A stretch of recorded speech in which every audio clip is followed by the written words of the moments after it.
ang pinakamagandang maitutulong natin kapag meron tayong kapamilya, kaibigan, or kamag-anak na may sakit?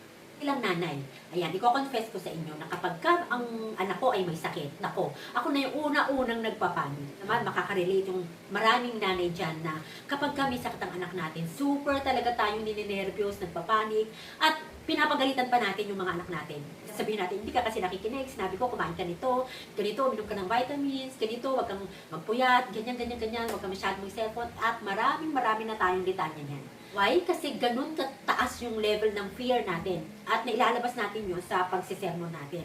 Na-discover ko na mas lalo pala natin hindi natutulungan ang anak natin o anybody na may sakit kapag tayo ay nasa panic mode. Unang-una, sa sarili natin, hindi tayo nakakapag-isip ng malinaw. Nauunahan tayo ng fear. Nabablock yung ating pag-iisip ng makapag-isip ng tama. Ang pinakamaganda pala nating magagawa ay maging kalma. Ang dali lang sabihin, pero yun pala ang pinakamagandang gagawin natin. Stay calm, kasi kapag tayo ay kalma and peaceful, mas dadalo yung wisdom ni Lord, yung guidance niya kung ano yung dapat natin gagawin. Kapag tayo ay kalma, meaning, nasa good energy tayo. At yun ang maa-absorb ng anak natin or anybody na may sakit.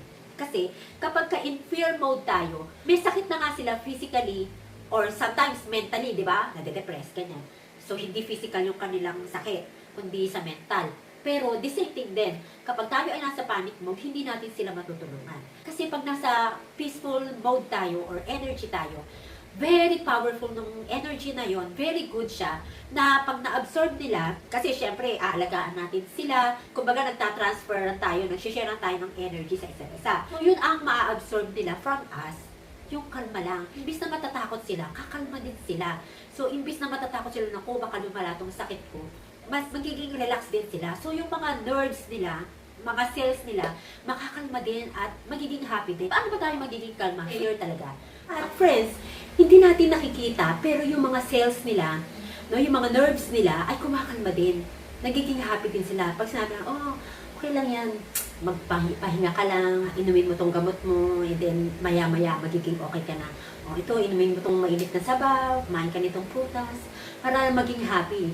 Mag-sorry din tayo, sabi mo, sorry sa cells mo, sorry sa katawan mo, na naabuso mo, napabayaan mo, aalagaan na kita ngayon, papakainin kita ng masustansya pagkain. So, kapag kinausap natin yung mga cells, very effective yan. Pero syempre, kasama yung mga gamot, di ba? Kasi kapag inasa lang natin sa gamot, minsan, di ba, matagal lang paggaling nila. Pero pagka, alam mo, yung kinausap mo, yung katawan mo, pati mismo yung may sakit, kinakausap niya, sorry, sa katawan ko, napabayaan kita, hindi kita naalagaan, naabuso kita, masyado kitang napuyat. Kapag kinausap niya na, ayan, pinapakain na kita ng masustansya, pahinga ka na, pagaling ka na, palakas ka na, ganyan.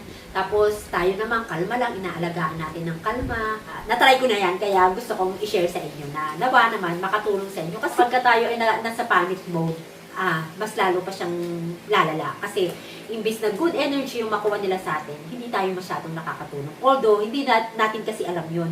Akala natin na kapag tayo ay nag-aligaga, nag-panic, yun ang pagmamahal. Pero, friends, hindi. Kasi when it comes to energy, hindi magandang energy, yung naibabahagi natin sa kanila kapag tayo ay nasa fear mode or fear energy.